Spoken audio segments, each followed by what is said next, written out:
नमस्ते मित्रों, सपने सब देखते हैं। प्राणी मात्र सपने देखते हैं। जिसमें भी जीवन है वो सभी सपने देखते हैं।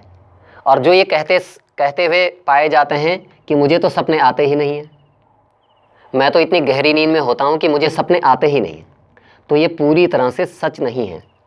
सपने सब देखते हैं।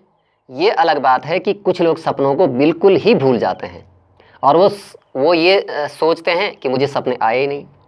सपने सबको आते हैं क्योंकि वैज्ञानिक शोधों से पता चला है कि हमारा जो मस्तिष्क होता है वो कभी भी निष्क्रिय अवस्था में नहीं रहता, हमेशा सक्रिय रहता है। हम जब सो भी जाते हैं तो केवल हमारा शरीर सोता है, हमारा मस्तिष्क नहीं सोता। तो सपने सबको आते हैं, ये सच्चाई तो सामने आ गई है। लेकिन इसमें कुछ अपवाद भी हैं जो कि बहुत ही दुर्लभ होते हैं। कुछ विशेष व्यक्तियों को सपने नहीं भी आते हैं, जो या तो ध्यान साधना का बहुत उच्च स्तर प्राप्त कर चुके हैं। ऐसे व्यक्ति ढूंढना बहुत दुर्लभ होता है। या जो बहुत बड़े सिद्ध महात्मा हैं, बड़े योगी हैं, उन्हें सपने नहीं आते हैं। क्यों? क्योंकि वे अपने मन को नियंत्रण में रखने की उनके पास शक्ति है, या अपने मस्तिष्क को वो नियंत्रण में रख सकते हैं, उन्हें सपने नहीं आ सकते। लेकिन ऐसी संख्या बहुत ही कम है। तो सपने सबको आते हैं।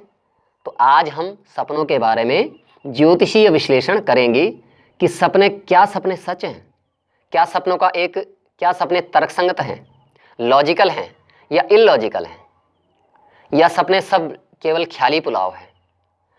तो अगर आज के विज्ञान के हिसाब से देखें तो सपने अतार्किक हैं, तर्कसंगत नहीं हैं। सपने आते हैं, बस उनका कोई अर्थ नहीं है। सपनों का तर्क यही है कि जैसे आसमान में बादल उमड़ते हैं तो कोई भी आकृति बन जाती है, उन आकृतियों का कोई अर्थ नहीं होता है। या कभी हम पशु बनता हुआ देखते हैं, कभी हम हाथी बनता हुआ देखते हैं, कभी आकाश में गणेश बन जाते हैं, तो उसका कोई अर्थ नहीं होता। वो एक संयोग है, बादल इकट्ठे हुए और कुछ भी बन गए। तो आज का विज्ञान तो सपनों के बारे में यही कहता है।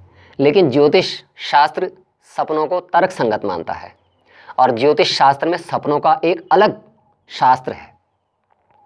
अगर ज्योतिष शास्त्र को हम 3 स्कंदों में बांटते हैं, 3 स्कंदों में, तो जातक शास्त्र, गणित शास्त्र और संहिता शास्त्र, या जातक शास्त्र, सिद्धांत शास्त्र और संहिता शास्त्र। तो सपनों का विज्ञान संहिता शास्त्र के अंतर्गत आता है। कुछ लोगों ने ज्योतिष को 5 स्कंदों में भी बांटा है, जैसे जातक शास्त्र या होरा शास्त्र, संहिता, सिद्धांत, स्वप्न और शकुन। तो ये 5 स्कंद हैं और स्वप्नों का अपना एक अलग स्कंद है। तो इसका मतलब सपनों का कितना विशेष महत्व है ज्योतिष में। और सपनों का ज्ञान इधर उधर हमारे शास्त्रों में बिखरा पड़ा है। पुराणों में तो बहुत ही विस्तार से सपनों का फल बताया गया है।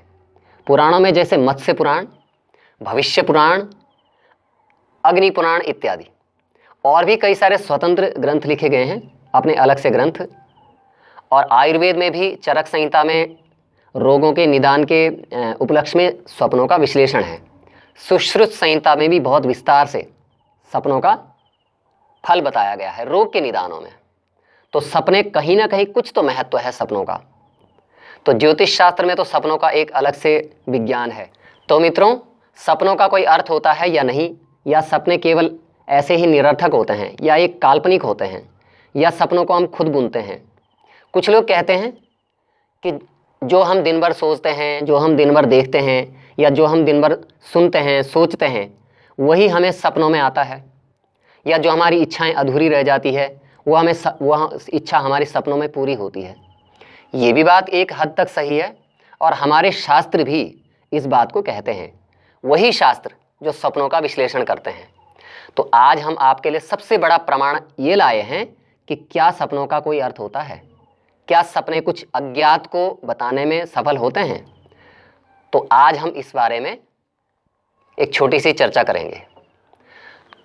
मित्रों, आपने सिगमंड फ्राइड का नाम तो सुना होगा। किसने नहीं सुना है सिगमंड फ्राइड का नाम। सिगमंड फ्राइड एक बहुत बड़े मनोवैज्ञानिक हुए हैं। जब भी मनोविज्ञान की बात आती है तो सिगमंड फ्राइड का नाम सबसे ऊपर आता है। कहते हैं कि मनोविज्ञान में जितना ज़्यादा विश्लेषण सिगमंड फ्राइड ने किया है उतना शायद ही किसी दूसरे मनोवैज्ञानिक ने किया है। सिगमंड फ्राइड ने अपना पूरा जीवन मनोविज्ञान के रिसर्च में, मनोविज्ञान के शोध में ही बिता दिया। तो आज हम एक पुस्तक लाए हैं जो कि सिगमंड फ्राइड की ही लिखी हुई है, मनोविश्लेषण। ये इसका हिंदी वर्जन है और इसका मूल नाम है a general introduction to psychoanalysis. ये उन्होंने मूल रूप से अंग्रेजी में लिखी थी और इसका हिंदी अनुवाद किया है देवेंद्र कुमार ने, और ये पुस्तक छपी है, ये पुस्तक छपी है मित्रों राजपाल प्रकाशन से, और इसका संस्करण है 2014। तो ये मैंने आपको इसका प्रमाण दे दिया। और इसमें सिगमंड फ्राइड का ये अंग्रेजी का हिंदी अनुवाद है और इसमें फ्राइड महोदय इसके पृष्ठ संख्या 69 में लिखते हैं, यानी कि 69। मैं पूरा पढ़ के सुना देता हूँ आपको। इस पृष्ठ में लिखते हैं, जहाँ तक हम जानते हैं सब प्राचीन जातियाँ स्वप्नों को बहुत महत्व देती थी और उनका व्यावहारिक मूल्य समझती थी। उन्हें उनसे भविष्य के लिए सूचनाएं मिलती थी और शकुन दिखाई देते थे। कुछ पैराग्राफ छोड़ के कुछ पंक्तियां मैं पढ़ देता हूँ। यह बात सच है कि धीरे धीरे स्वप्न की दिलचस्पी अंधविश्वास के स्तर पर आ गई और वह अशिक्षितों में ही कायम रही। अब आप जान सकते हैं कि फ्राइड ने सपनों को कितना महत्व दिया। अब आगे वे लिखते हैं इसके अगले पृष्ठ में, यानी कि 70वें पृष्ठ में 2 लाइन छोड़ के मैं पढ़ता हूँ। डॉक्टरों ने स्वभावतः स्वप्न को कभी भी मानसिक प्रक्रम नहीं माना। उन्होंने इसे शारीरिक उद्दीपनों की मानसिक अभिव्यक्ति ही माना है। बिंज ने 1876 में कहा था, स्वप्न शारीरिक प्रक्रम है जो सदा बेकार और बहुत बार वस्तुतः विकृत तथा अस्वस्थ होता है। तो इन्होंने जो ये बात कर रहे हैं फ्राइड, ये अतार्किकता को सिद्ध करने की बात कर रहे हैं कि स्वप्नों का कोई अर्थ होता नहीं है, अतार्किक है ये, इनका कोई लॉजिक नहीं है। अब कुछ लाइन छोड़ के मैं पढ़ के सुनाता हूँ। पुराने ज़माने में यह कहा जाता था कि स्वप्न की वस्तु उन ध्वनियों की तरह होगी जो किसी संगीत न जानने वाले के अपनी 10 उंगलियां बाजे पर एक साथ चलाने से पैदा होगी। ये निरर्थक मानने को सिद्ध किया गया है। जैसे कोई छोटा सा बच्चा जो संगीत नहीं जानता है, बिल्कुल भी नहीं, अगर वो पियानो में अपना हाथ चलाता है तो क्या ध्वनि निकलेगी जिसका कोई भी अर्थ नहीं है। तो स्वप्न को उन्होंने ऐसे ही माना। अब पृष्ठ संख्या 71 जो मैंने यहाँ पे मार्क कर रखा है, मैं इसको आपको पढ़ के सुनाता देता हूँ वैसे का वैसे। मालूम होता है कि जिस दुनिया में हम इतनी अनिच्छा से आए थे उससे हमारा संबंध तभी सहने योग्य होता है जब बीच बीच में हम उससे अलग होते रहे हैं। इसलिए हम कुछ कुछ समय बाद उस अवस्था में चले जाते हैं जिसमें हम दुनिया में आने से पहले थे, अर्थात हम गर्भावस्था के जीवन में आ जाते हैं। यहाँ पर बहुत गहरी बात करते हैं कि हम एक दूसरी दुनिया में चले जाते हैं सपनों में, इस दुनिया में नहीं। इस सोच से हम बहुत उच्च अवस्था में चले जाते हैं। तो आगे लिखते हैं 2-3 पंक्तियाँ छोड़ के, ऐसा मालूम होता है कि जैसे हम लोग पूरी तरह इस दुनिया के नहीं हैं, बल्कि सिर्फ 2/3 अंश में इसके हैं। हमारा 1/3 भाग अभी बिल्कुल पैदा नहीं हुआ है। तो ये था फ्राइड का मनोविश्लेषण, फ्राइड का सपनों का विज्ञान। तो इतने बड़े वैज्ञानिक जिन्होंने अपना पूरा जीवन मनोविज्ञान में खपा दिया, सपनों को इतना ज़्यादा महत्व देते हैं, तो कुछ न कुछ अर्थ तो सपनों का होगा। इसमें अभी बहुत बड़े शोध की आवश्यकता है। और मित्रों, एक बात विशेष यह है कि सपनों की निरर्थकता को शास्त्रों ने भी बताया है कि सपने निरर्थक कब होते हैं सपने निरर्थक भी होते हैं। कभी कभी सपनों का फल नहीं मिलता, इसके भी सिद्धांत बताए हैं। जैसे अगर हमने दिन भर कुछ सोचा है, वही सपने में आ जाए तो उसका कोई अर्थ नहीं होता। दूसरा, अगर हम बीमार हैं या हमारे पेट में दर्द हो रहा है तो सपने में भी हमें पेट में दर्द महसूस होगा। या बहुत सर्दी है तो सपने में भी हमें सर्दी दिखाई देगी या बर्फ़ पड़ती हुई दिखाई देगी। या शोर शराबा है आसपास तो सपनों में हमें कोई मशीन चलती हुई दिखाई देगी।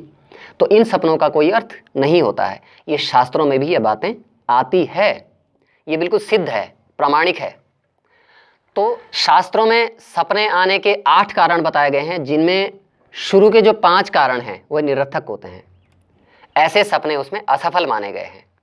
जो सपने न कभी देखे सुने हमने दिन में चेतन अवस्था में, जो चीज़ हमने नहीं देखी नहीं सुनी, वो अगर सपने में आती है या जिसका हमने अनुभव नहीं किया, हम स्वस्थ भी हैं, हम एक अच्छे शांत कमरे में भी सो रखे हैं, तब जो सपना हमें आता है उसका कुछ न कुछ अर्थ होता है।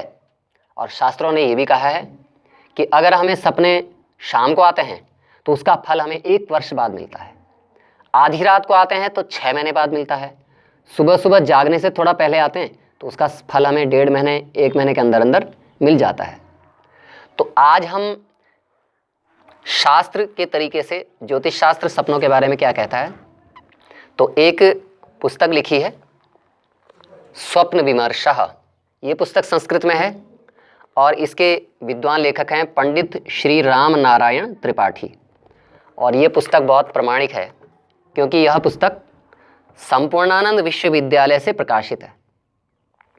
तो इसमें उन्होंने सपनों को हर तरह से विश्लेषित किया है कि क्या सपने सच होते हैं, आधुनिक विज्ञान क्या कहता है, प्राचीन विज्ञान क्या कहता है, और किस किस पुराणों में सपनों के बारे में क्या कहा गया है, किस किस ज्योतिष शास्त्र के किस ग्रंथ में सपनों के बारे में क्या कहा गया है। तो आज के लिए मित्रों इतना ही, और आगे की वीडियो में हम सपनों के शुभ और अशुभ फल के बारे में भी विस्तार से चर्चा करेंगे। नमस्ते।